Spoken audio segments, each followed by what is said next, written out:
Mr. Robert Spencer, welcome here on Daring Question. Thank you. And first of all, I just want you to introduce yourself to our viewers in the Arab world. I am Robert Spencer, the director of Jihad Watch, which you can find on the internet at jihadwatch.org. And that is a news and commentary site that is updated many times daily with information about jihad activity all around the world and the belief system that inspires that jihad activity. And this, of course, is information that in many parts of the Western world in particular, it is not known why these things are happening, and there's a great deal of deceit and obfuscation about it. And so I attempt to clear that up. And I've also written 9 books about Islam, jihad, and terrorism.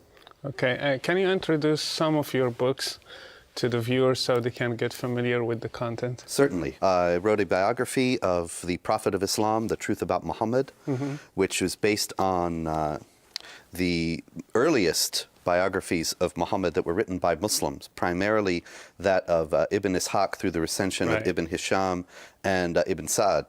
And they paint a picture of Muhammad that many people are not aware of, that they assume certain things about him. People generally tend to assume, particularly in the Western world, of course, because of the influence of Christianity, that anybody who is the founder of a great world religion is someone who taught universal peace, benevolence, charity, brotherhood, the fatherhood of God and the brotherhood of man, and so on. And actually, of course, when it comes to Muhammad, he was a very different individual who taught that, well, in the words of the Quran itself, he says, Muhammad is the apostle of Allah, and those who follow him are merciful to one another, but ruthless to the unbelievers. And that, of course, is a creed that he followed out all through his life, as I show in the book. Religion of Peace is a book that I wrote to counter the common view that Christianity and Islam are essentially equivalent in their capacity to inspire violence, and that the Bible is just as violent as the Quran. There are many passages in the Bible that depict people committing acts of violence and even doing so at the order of God. But there's a fundamental difference, as I explain in the book in some detail, and that, of course, is only one of the things in the book. Yeah, I'll get into that in another question, but just in general. That in general, that there's really no equivalent to the exhortations to violence in the Quran and all through Islamic teaching and history. The Politically Incorrect Guide to Islam and the Crusades is a general introduction to the teachings of Islam, especially those that give rise to violence and make Islamic believers think that it is part of their responsibility before God to commit acts of violence. And can I ask, how did all this start? How did you start thinking? Did you come from, what is your background? And how did you start getting interested in Islam, writing about Islam? Well, when I was very young, my grandparents lived with us, and they were elderly, kindly people. And as I got to know them, as I got older, they told me at one point that they were exiles from the Ottoman Empire, or what is now Turkey. And that ultimately I discovered that they had been exiled for declining an invitation to convert to Islam. They were Christians? Yes. And so this, I thought, was very curious because I couldn't understand. I mean, usually when one reads, particularly in classical literature, about exile, it's as the result of a crime.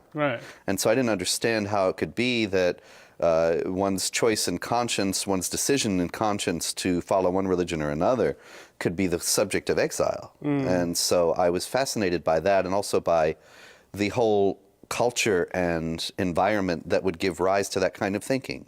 And so I started to, when I was in college, to read the Quran, read the Quran for the first time at that time. And you started with the Quran? Yes. Yes. Well, actually, it's because I met some Muslim students in college, and this was something that was of great interest to me because of my family, and so I started to ask them about Islam, which of course was something they were very happy to discuss with me. And they said, if you want to know about Islam, read the Quran. And so I took that very seriously and read the Quran from the beginning to the end. In English? In English, for the first time. But it was the a translation made by a Muslim, actually an English convert to Islam. And that was recommended to me by them. And what did you find? I found that the Quran makes a very sharp distinction between believers and unbelievers, and that it exhorts kindness and charity toward believers, but is openly hateful and exhorting to violence to unbelievers. And I found that to be quite a shock, really, at the first encounter with it. But it began to make sense of what had happened to my own family. Okay. And I began to see why Muslim believers who took the Quran seriously might not take kindly to the presence of Christians who had declined to convert to Islam. Right. And later, when I began to read deeply into the Hadith, and I found Muhammad saying, first invite the unbelievers to Islam, or invite them to pay the jizya, Yeah, right. and then if they refuse, go to war with them. I thought, well, this is exactly what happened in my family's experience. And did you go to commentaries or other Yes. books to help you understand? Because the Quran, I know in English, probably is just, it's easier, probably more than Arabic. Yes. But did you need other books to explain? Oh, very much so. And because solely out of a personal interest at that time, I began to read, well, see, this is something I went to them. Here again, I have to thank my Muslim friends in college, although they would probably not be very happy to receive the gratitude. Were they trying to convert you? Oh, very much so, yes. Okay. Although when it became clear that I was not going to convert, then suddenly we weren't friends anymore. Okay. And in any case, I went to them and I said that I was reading the Quran, and they were very pleased about that. And I said, how is it that you can help me to understand it more fully? Yeah. And so they introduced me to various tafsir, to the Hadith. Okay. And I think they were perhaps surprised that I actually began to read them. Okay. And I started out with Abdullah Yusuf Ali's Quran, Right. which has the notes. Yes. But of course, as I began to discover, they are very much written for a Western audience and Right. written in order to soften some of It's the more... watered down. Yes, exactly. Okay. And so, but the references in them and some of the other recommendations that I'd received from these people led me to writers like Ibn Kathir, All right. to the Tafsir al-Jalalain, Okay. Qurtubi, and to various hadith collections, Bukhari and Muslim, and Did they confirm what you found earlier in the not Quran? only confirmed but reinforced, it made even stronger, especially when you see the words and deeds of Muhammad himself and see how he himself pursued warfare against Jews in particular, but also against Christians toward the end of his life. And of course the pagan Quraysh, and how he lived out the exhortations in the Quran. And then in the Sirah, you start to see, in the biographies of Muhammad, you start to see that some of the conflicting passages in the Quran where they say, go to the unbelievers with beautiful preaching, Right. or you have your religion and we have ours, and that's Right, it. right. And how that fits together with the make war upon them and slay them wherever you find them. Right. And you see that there is the idea of the development of the theology and the doctrine of abrogation. Between which, Mecca and Medina. exactly, Right. which exalts the violent passages and makes them the ones that are applicable for all time. Right, right. So I understood fully Islam. How long have you been studying Islam so far? Well, this all started when I was in college about 1980, 81, so it's almost 30 years now. Well, now we heard like several attempt to do terrorist acts, or some of them succeeded, some of them not. And Americans, all the West, still doesn't understand Islam as they should. And like, what do you think the real problem with the West understanding Islam? Well, I think the main reason why the West does not understand Islam is because nobody's telling them about it, and that people are actively lying to them about it from the highest levels. For example, the President of the United States, in response to the Christmas Day attempt to destroy an airplane by an Islamic jihadist Right. flying into Detroit, he spoke about stepping up the war against Al-Qaeda but didn't mention Islam or Muslims once. And it's very clear that he actually even said that the vast majority of Muslims abhor al-Qaeda and support us in this effort, which of course is pure fantasy. It's like if President Roosevelt during World War II had gone on the radio and said, we are at war with the Luftwaffe, but we know the vast majority of Germans support us in this effort. Yeah, it's it sheer fantasy. Sense, right? And so the problem is that the president is not telling the truth. His predecessor did not tell the truth. His predecessor, right after 9/11, George W. Bush went into the mosque in Washington and with the Islamic leaders around him and said Islam is a religion of peace. Right. We have the mainstream media, the major television networks, the newspapers. They have a policy that you cannot speak about. Why? Well, it seems there's several reasons, I think. One is that they are afraid that if they speak honestly about the elements of Islam that give rise to supremacism and violence, that there will be violence against innocent Muslims in the United States. Okay. Now that, I think, is a completely spurious fear. And it's completely spurious because there have been so many attacks and attempted attacks. There have been over 30 attempted jihad attacks in the United States since 9/11. Okay. Now, most of them were stopped beforehand, but still there's some publicity even when the attempt is foiled. One of them succeeded in the Fort Hood, sure. And they succeeded at Fort Hood. He almost succeeded in Detroit. Right. There was, of course, 9/11 itself. There have been many, many this year. As a matter of fact, 10 of the 30 were in 2009. It seems like a sharp uptick in the frequency of these things, and still Muslims are coming to the United States. They're living in the United States. They're not bothered, and that's a good thing. That's a testimony to the decency of the American people, and shows that fear is groundless. I think that there's a larger reason why we're being lied to, and that is that there is a globalist agenda among the elites, the governing elites in America and Europe. Okay. And that through the initiatives like the Euro-Mediterranean Partnership in Europe, which is a series of agreements between the European Union and the Islamic states of the Mediterranean, and also the U.S. Muslim Engagement Project, which sketches out a very similar program for the United States and has been endorsed at the highest levels. Okay. They are hoping to come to a series of international accords but that include the Islamic world and the Western world, and that establish various trade agreements and cultural agreements. Okay. And they hope thereby to, I think, diffuse what they see as the negative power of nationalism and prevent future wars. But because they are dealing with the Islamic world in this way, and you know that, of course, Islam in its essence is intransigent and uncompromising. Right. They don't realize this, but they are coming up against it in these negotiations.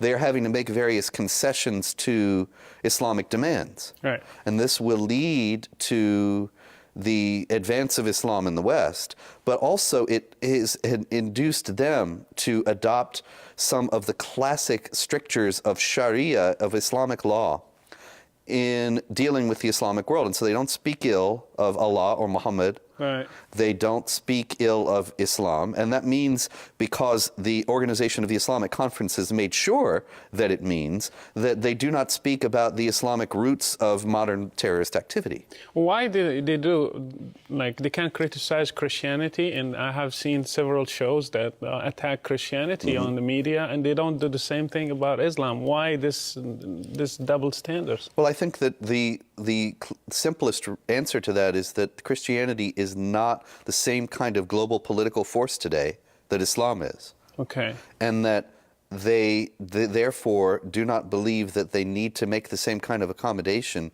with Christianity in order to create this new world order that they're trying to create. Okay, I see. Another thing, some Americans are defending their views, saying these terrorist attacks or temptations of terrorist attacks are just isolated incidents, and it's not fair to condemn the whole Muslim world or Islam in general. So how you respond to that? Well, I don't think we should condemn Anyone, really. Ultimately, we should respond to everyone in charity, but with our eyes open, and understand that if someone is coming at me and wanting to kill me, that there's no sin in defending myself and defending my family and my nation ultimately.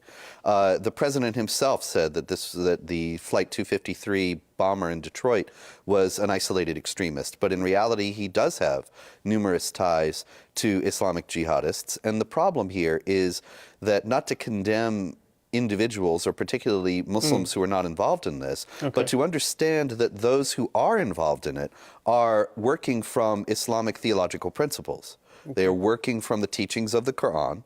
They are working from the teachings of Muhammad. They are working from the Hadith, from Islamic law and Islamic jurisprudence. All the schools of Islamic law teach that it is part of the responsibility of the Islamic community, of the Ummah, to wage war against unbelievers. But these groups are exceptions and probably just misunderstood some passages in the Quran. Well, now this is fantasy. This is what people assume, but they assume it without knowledge.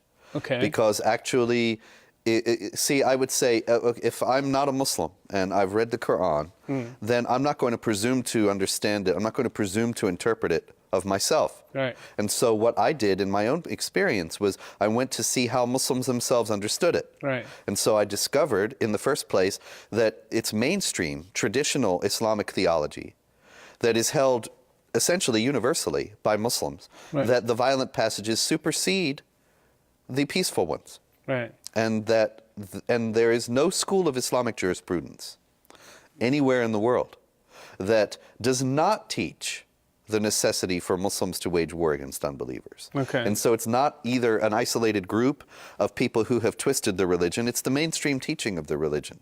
I would like to be able to, you would think from the popular view that the leading authorities and leading schools, the madhhab, the schools of jurisprudence, that the four schools, that you would think from the popular view that they all teach peace, that they all teach love for Christians and everyone else, and that it's some marginal heretical group that has decided that it's all about warfare. Right. But actually, they all teach warfare.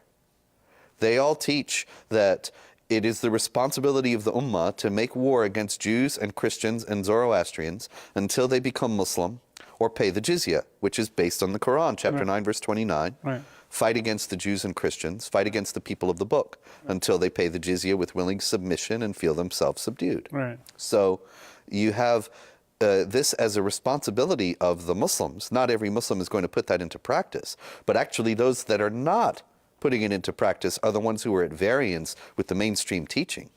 Okay. So how you respond if somebody say, look, Muslims are peaceful. I have my neighbor who is a nice guy. He's like any other American or European. And why we should talk negative about Islam? Muslims are not the same. Some of them are like Balad and some of them are peaceful and nice. Well, human nature is everywhere the same. And so there's nothing essentially different about Muslims that would make them more violent than anyone else, except the teachings of Islam. Okay. But in every human being, there are a variety of experiences. There are a variety of perspectives, a variety of values. There's a variety of influences upon every individual soul. Okay. So in every individual soul, there's a spectrum of belief. In every religious tradition, I should say, there's a spectrum of belief and of knowledge and of fervor. Some people who are Christians are very devout and very knowledgeable, and some people who are Christians are completely indifferent to the teachings of Christ, and they make no attempt to put them into practice, but they still would call themselves Christians if asked. Right. And so, there's every other stage in between. A huge number of people and a huge variety of ways of manifesting Christianity, or at least of living out their lives as they say that they are Christians. Okay. Now, it's the same way with Islam. There's some people who know Quran, who love Quran, and they live in every way by Quran. And those are the ones to be careful about. Okay. Because they will be wanting to make war against Jews and Christians. So the deeper you go into Islam, the extreme yes, exactly. you will be. But it's a little bit more difficult, a little bit more complicated in Islam for a variety of reasons. For example, most Muslims are not Arabs. Most Muslims are not native Arab speakers today. The largest Islamic country is Indonesia. And so you have to pray in Arabic. You have to recite Quran in Arabic. Right. People can be very devout and observant in Pakistan or Afghanistan Right. or Indonesia and not know very clearly what the contents of the teaching are at all. Unless Even the they've been Arabs, they don't exhorted. know because Exactly. it's written in an old classical Arabic is not modern Right. Arabic. Right. So it's very easy to perform all the ceremony, all the ceremonial, the ritual requirements of the 5 prayers a day and so on, and to recite Quran. I remember actually this is something that when I am speaking and I speak to American audiences, they always think it's a joke, and it's not a joke. Right. A Pakistani Muslim and I were discussing this a few years ago.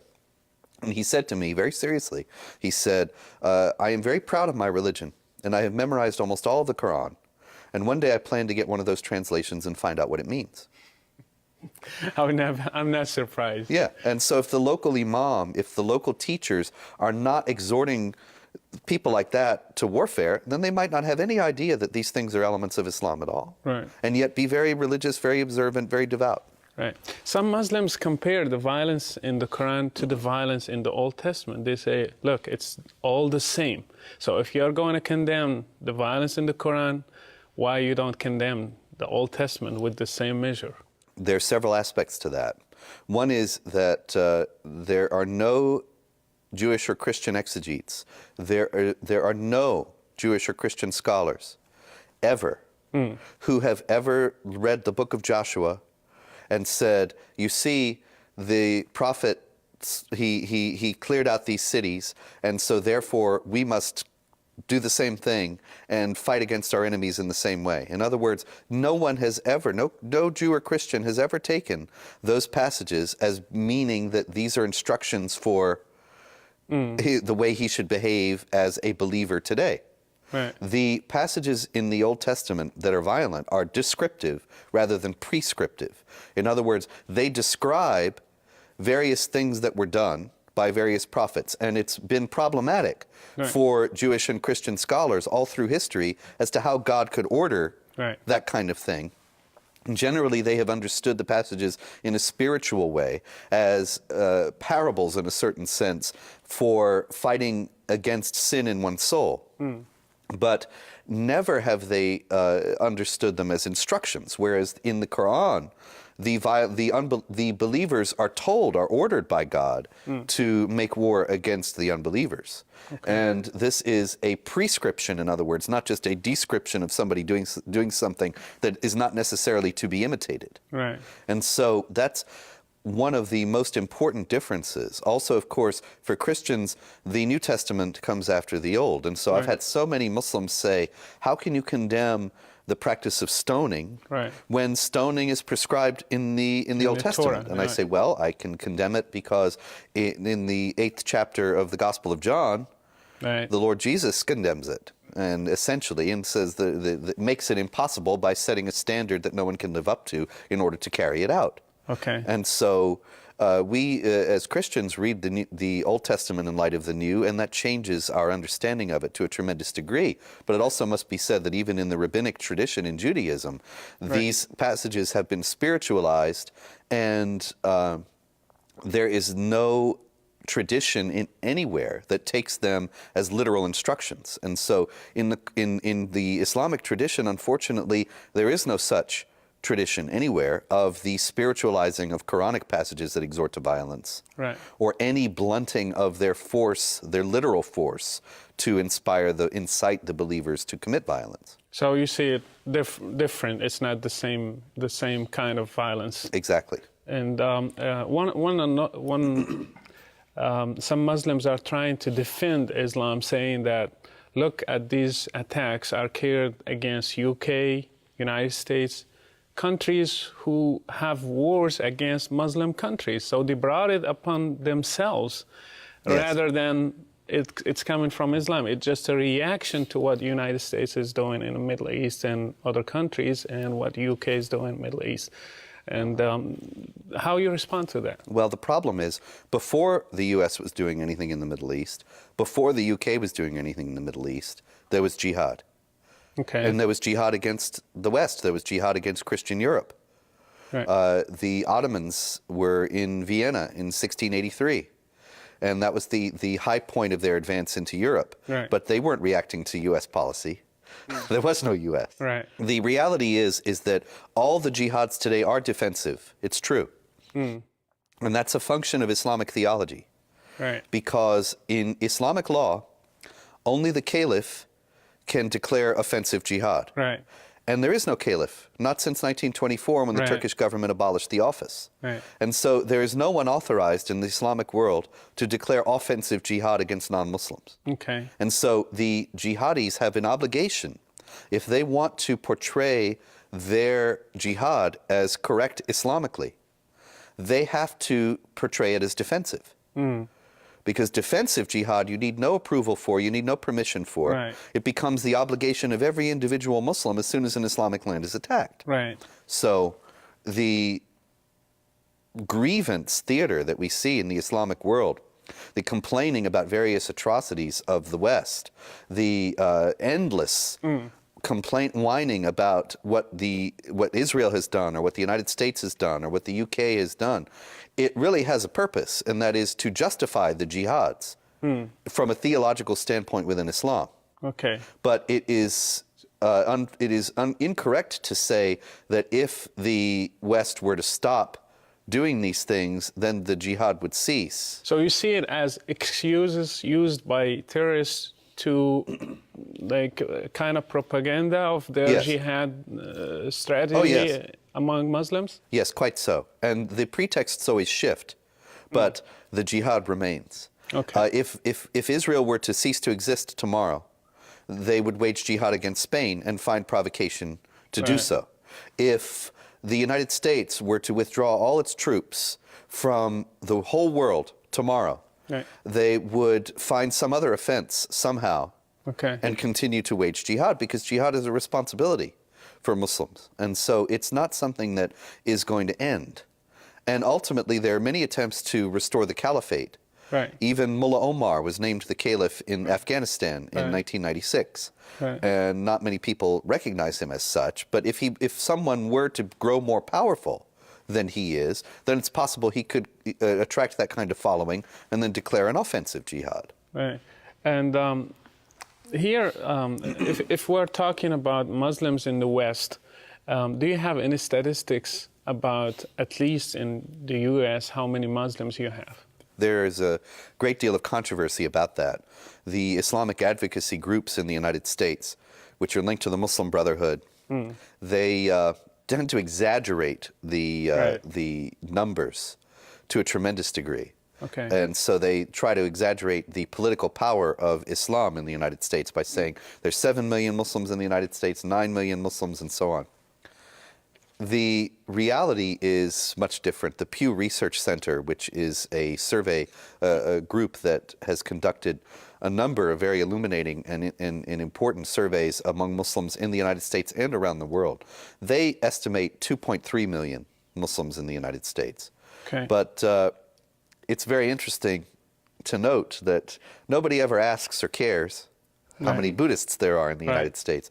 It's only a function of the political aspects and supremacist aspects and violent aspects of Islam that make this a question that's of any note. Right.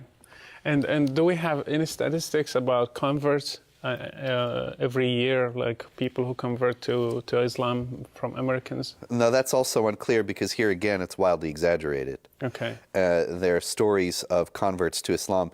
It's something that is very much trumpeted in the press in the Islamic world. Generally, a convert to Islam of reasonable prominence will get a big write-up in Al Jazeera in English. Right. And a great deal of publicity. Right. And so actually, if you track those stories, which I do, there aren't very many of them. So I'm not sure that there are... I heard 20,000 a year. Some well, that's people that's say. an impressive number. But a lot of those are people who have know nothing about Islam and are not becoming Muslim because they are convinced in conscience that it's true, but because they're getting married. Okay. Or something like that, and they are told by their by the spouse.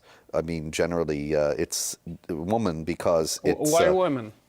because Islam forbids a non-Muslim man to marry a Muslim woman. Right. The idea is that Islam is always increasing and the non-Muslims are always decreasing. And so a Muslim man can marry a non-Muslim woman, but a Muslim woman cannot marry a non-Muslim man. And so the man has to convert to Islam if in that event. And I know many men who have done so, and then they have told me later they had no idea what they were getting into and are They very sorry. reconverted?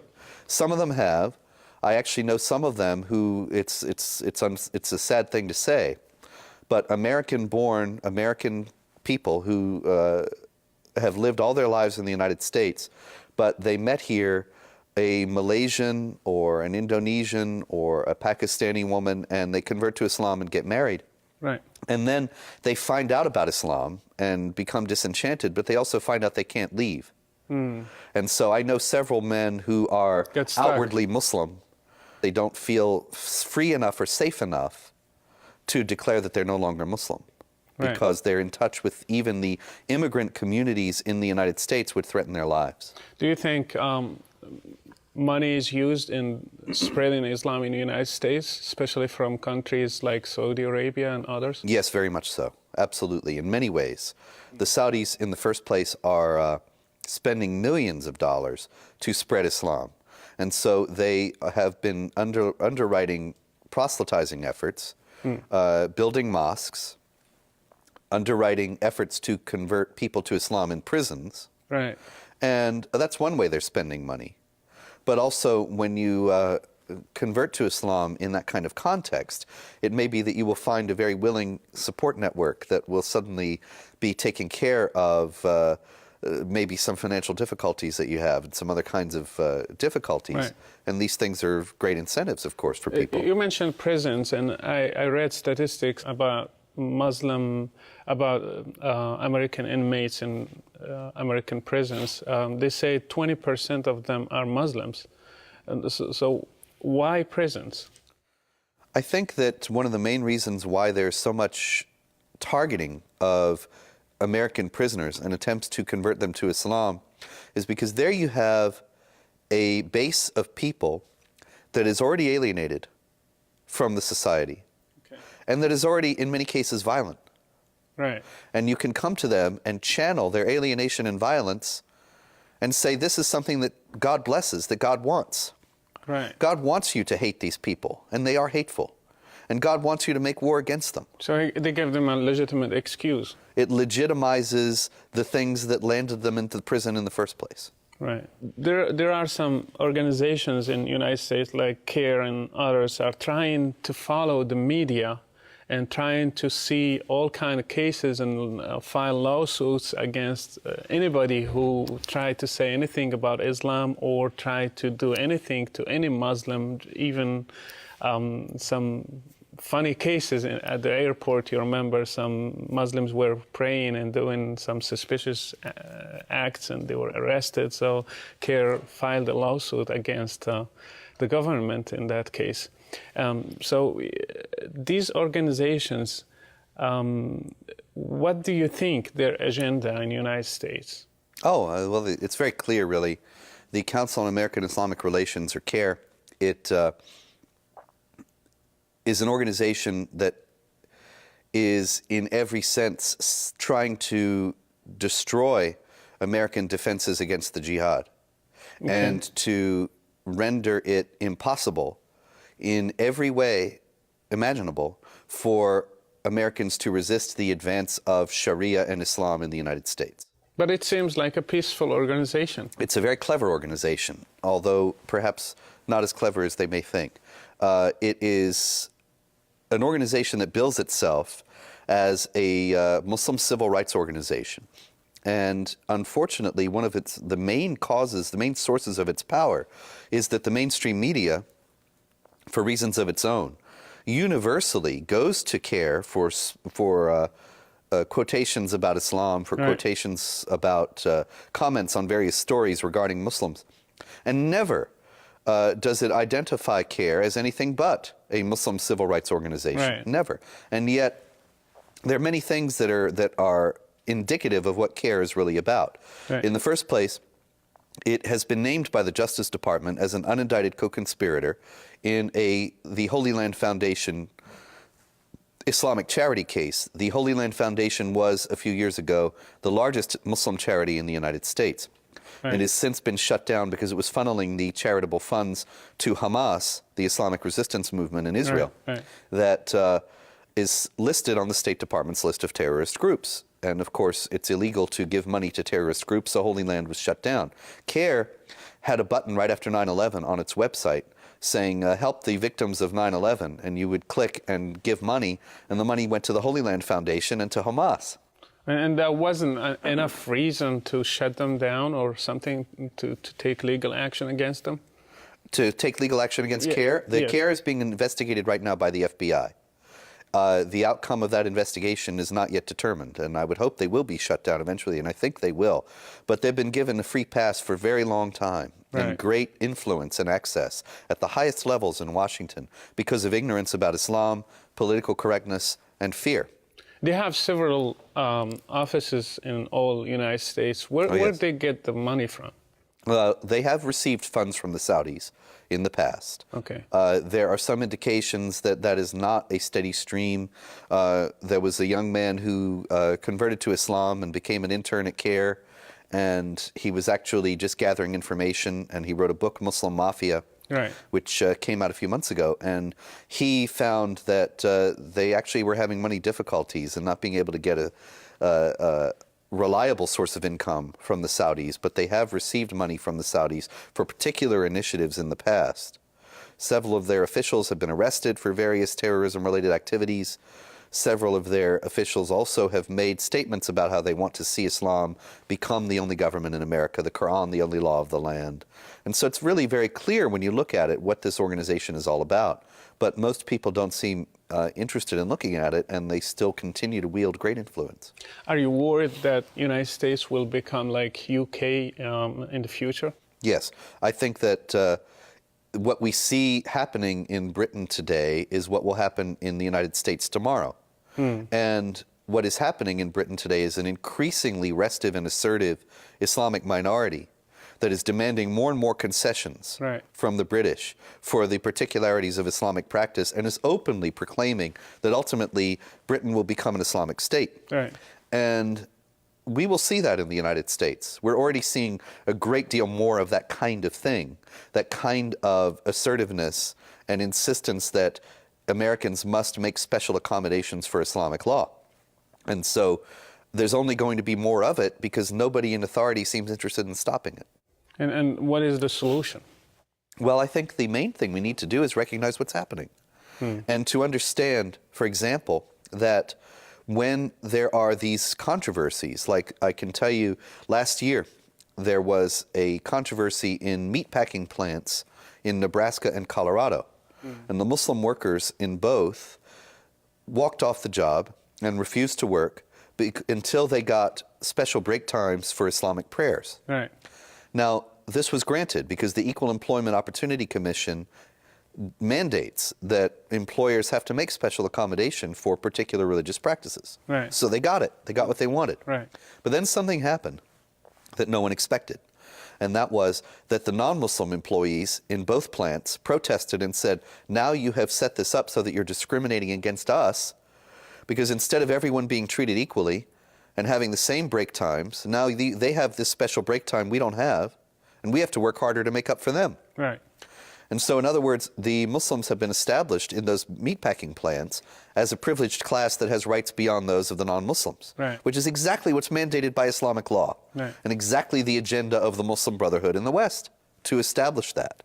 And so the first thing we need to do is understand what is going on in that kind of case, and that it's not just a case about religious discrimination, it's a case about granting a special place for Islamic law in the United States. And say, we're not going to accommodate Islamic law in the United States. Islamic law is at variance with the U.S. Constitution in numerous ways, in its denial of the freedom of speech, denial of the freedom of conscience, denial of the equality of rights of all people before the law. And so there's going to be no accommodation for Islamic law in the United States. How can we approach this problem? If we take freedom from Muslims, eventually it's going to be taken from everybody else. Well, that's a very important point, and we have to understand that there's a distinction that ought to be made between Islam as religious and Islam as political. Islam is a political system, a political agenda that is supremacist and intransigent and allows for no competitors. And so that is what we ought to be limiting in the United States. As an individual religious practice, it is a very different thing. And so are you saying that we should remove the political aspect of Islam? well, it's not as if that's going to be very easy. I don't have any illusions about that.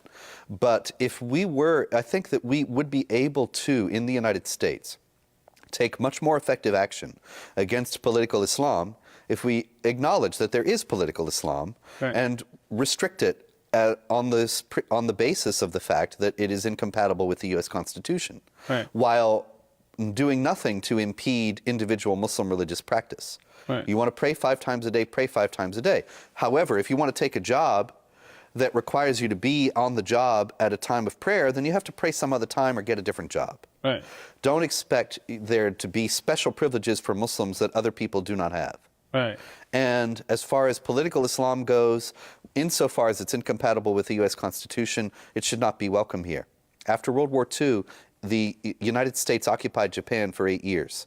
And the MacArthur government issued a directive very early on that there would be no presence of Shinto, the militaristic religious creed that had fueled the growth of the Japanese Empire. There would be no presence for it in the government or schools. So what but it could be practiced individually. What are they going to do with verses that talk about politics and implementing Sharia and doing all that? Should they just read it as history, as narrative? As history, as allegory, as fable, as something that no longer applies and never will apply, or don't be here. But we have a different system of government and we're going to defend it. And how should Christians be involved in this kind of awareness among the West in general, United States in specific? Well, Christians need to understand in the first place that Islam doesn't love you. That's obvious. It's obvious to you. It's obvious to me. As Christians, we know that. But it is not obvious to most Christians in the United States because they are accepting these things that are being told, these soothing lies. And there are even many Christian leaders in the United States, like Rick Warren, who tell them Islam is a religion of peace. We should have accommodation of the Muslims. We should have more Muslims in the United States. We should understand that they are our brothers. Well, they are our brothers in the sense that we all share we are all created by the same God. And we should treat everyone with charity. At the same time, charity is not foolishness. It's not foolhardiness. It is not being unrealistic or dreamy or ignoring threats to our life and our continued existence and our civilization. So Christians have to understand this is a spiritual battle and that if the Muslims are victorious in what they want to do, that the Christians will be living in a vastly different society from what they're living in now. One that will be vastly more uncomfortable for them than anything they can imagine now, even in this age of rampant secularism and the war against Christianity that is being carried out by the cultural elites in the United States. Even that is not as bad as what they will live under as dhimmis in the Zumma under Islam. And so the Christians need to understand that they ought to be working together with other groups like the Jews, even non-believers in the United States. How they can do it in a practical way? Should they hold seminars? Should they make... Well, I think that seminars is a good idea to start with. It's not the only thing, but the first problem we have is nobody knows these things. And so we need to raise awareness. And I think framing these things in terms of human rights values that everyone shares is a first start, because then they will see that we do have these common interests, we have these common values, we should work together in this. And then from the seminars, from raising awareness, will come various actions. There are always more things to do. They are guided by events. For example, there is a case of a girl who is 17, who is, she was living in Ohio, and she converted from Islam to Christianity, Rifka Bari, and her father threatened to kill her.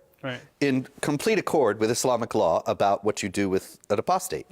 And so she fled from her family to Florida, and then has become embroiled in a huge custody case.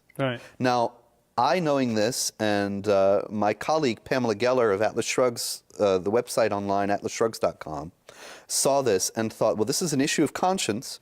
This is an issue of religious freedom. This is an issue of human rights. Right. And we can try to awaken Americans to what's going on with Islam in the United States if we raise awareness about this. What happened to her? Well, right now it's still in doubt, but it doesn't look good. Right. We have been writing about it a great deal, working about it. Pamela has written many articles about it. And also, we held a rally for her in Ohio and have been trying to have a presence in the in all the hearings, as well as to try to awaken people to the issue of apostasy and to the agenda here that the Council on American Islamic Relations, CARE, Here Again, and others are working in the United States essentially to enforce Islamic law provisions regarding apostasy. Right. And to, in the first place, with a female apostate, you don't kill her right away, you isolate her from everyone until she repents. Right. Or you put her to death if she doesn't. And so Rifka Bari is being isolated. She's being cut off from all her friends, prevented from having them visit her, and prevented from using the phone or the internet. And all these things are, so I don't think it's any coincidence. It's happening in the United States. Right. It's no coincidence, even though the Ohio foster care authorities have no idea this is what they're doing. They're doing it at the behest of her parents' lawyers. Right. They're enforcing Sharia in the United States. So what I mean, the reason why I brought the whole thing up is because from awareness comes action, and we have been trying to act to save this girl.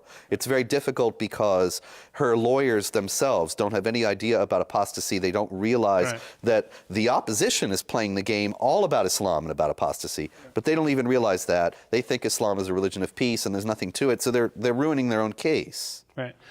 And if I ask like about some people like Zohni Jasser and others who are trying to promote some kind of moderate Islam, and do you think we can work with these people and try to find a common ground? Well, you know, I don't have any problem with, as a matter of fact, admire Muslims who stand up sincerely. And sincerely is the key word here, because there is a great deal of deception. But Muslims who stand up sincerely and say that they're... wait, what do you mean here? That we cannot trust some initiatives? Like Yes, that's correct. Why? Well, look at CARE, that bills itself as a civil rights organization. Right. And it's...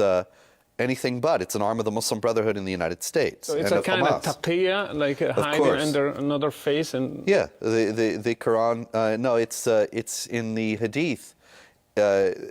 We smile in the faces of some people, and behind their backs we curse them. Right. And the Quran says that you don't make friends, don't take as guardians your friends and protectors, the unbelievers in preference to believers, unless you're doing it to guard yourselves against them. Right. In other words, and all the Tafsir at that point say, this means you lie to them, you pretend to be their friend, you pretend to be their ally. Right. And so that is something we have to be aware of that does happen. And I think one clear sign of it in the United States is when you have Muslims say that the Quran doesn't teach warfare.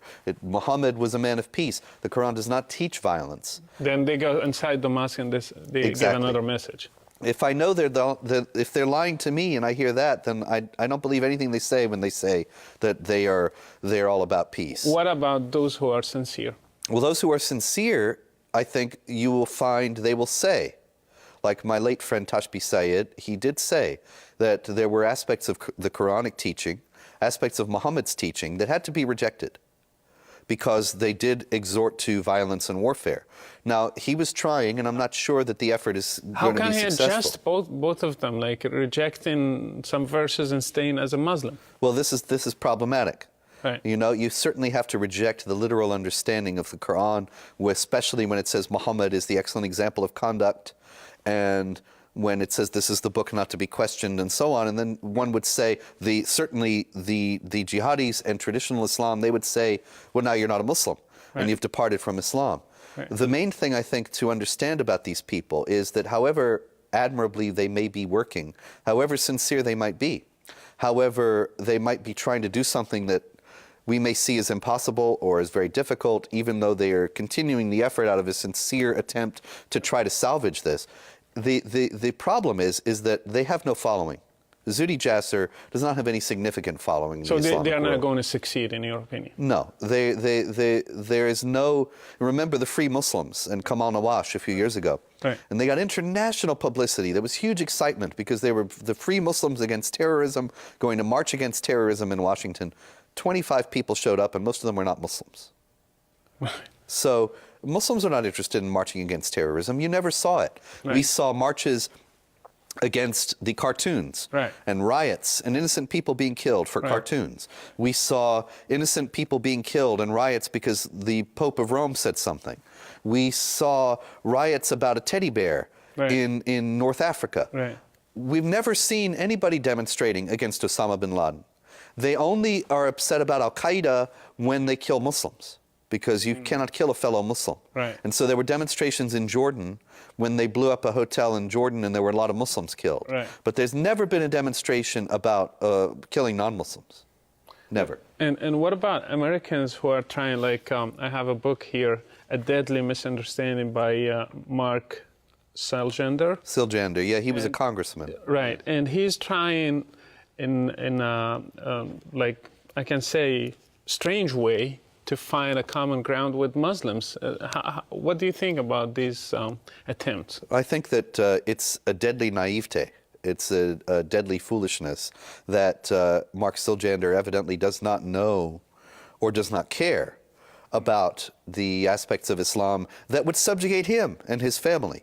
Right. And so he himself, a few years back, was indicted for various activities involving terrorists. And I think probably, I don't know the outcome of the case, but I think that probably he got involved in these things out of ignorance. Out of thinking these people are wonderful and they're so nice to me and the food is delicious and everything is great, and they lead him into places he never thought he would be. Right. And he said, I saw his videos on his website, he said that he studied Islam in Arabic and Aramaic and Hebrew in 10 years. And this is like very shocking for me. Like I have been born and raised in Arabic and I still don't grasp a lot of Yes. terms and a lot of phrases. I need to look in dictionaries and books. And he thinks he understands Islam fully, and he found the solution that will solve all problems between Christians and Muslims. It's very naive, but it's not.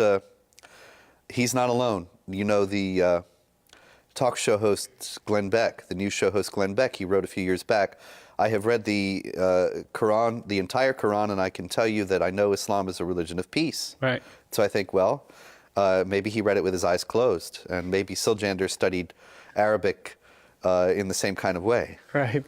Well, my last question here.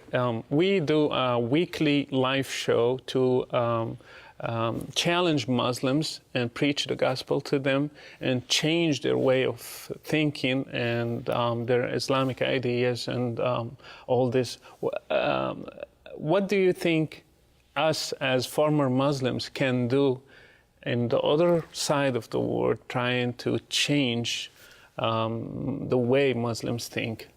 Well, I loved what you did with the Quran in changing the verses such as slay the unbelievers wherever you find them, so they say slay the Muslims wherever you find them, right. Or the Muslims are the most vile of created beings, right. Or passages of the Quran like that, it is a shock, I think, to Muslims when they hear that, because it can help them to realize how unilateral their thinking is. Right.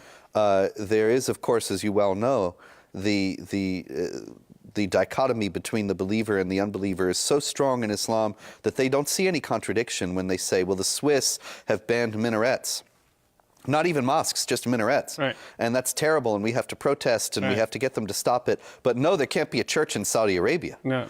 And they don't see any contradiction there because they know the Muslims are the best of people. It's in the Quran. And so they have rights that other people don't have. Right. And so if you change that around and show them that there is a great injustice there, that I think that will waken people up. Also, there's so many contradictions in the Quran itself, right. And things that make no sense.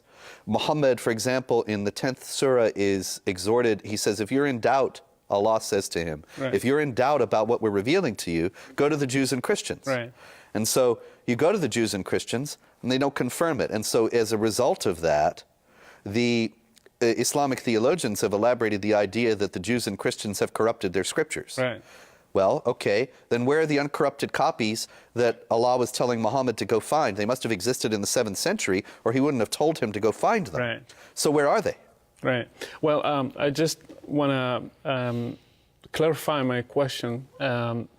What do you think preaching the gospel in the Muslim world can do? Is it going to help? Is it going to be an effective tool in changing Muslims, changing this hate religion, changing those people who are victims of Islam? Well, you know, it's very difficult to preach the gospel to Muslims because you know how vaccines work, and they give you a little bit of the disease, and then your body builds up an immunity, and so you resist it. The Quran is like that with Christianity. It gives you a little bit of it, enough so that you build up a resistance. Right. It tells you a little bit of things about Christ and about Christianity, but then tells you that it's all wrong and that the main elements of Christianity are false. Right. So that's very difficult to get around. Nonetheless, I think that it can't help but do good to preach a message of love and forgiveness and genuine peace in an environment where hatred and violence are exalted. Right. And so, but even informing them, because most of Muslims, and you said it earlier, that most of Muslims, they don't know the teachings of the Quran. They don't know it. So, and if they know the truth will set them free. So if we tell them exactly what's going on and what the Quran says, do you think it's an effective tool? Oh, I couldn't agree. I couldn't agree more. It's very effective. It's very important. The Quran, it's, you know, because you have decent people in the Islamic world. Like I say, human nature is everywhere the same. Right. And so you have people who want to love God, they want to serve God, they want to do the right thing. Right. And the only way they know to do that is to be a Muslim. Okay. And so then you inform them that this is part of your responsibility as a Muslim. Well, they might go two ways. They might say, well, then I guess I have to do it. Or they might say, well, wait a minute. That doesn't correspond with what seems to me to be right in conscience. Right. And there are many people like that. There was an American Muslim, Samir Parker, a convert to Islam. Right.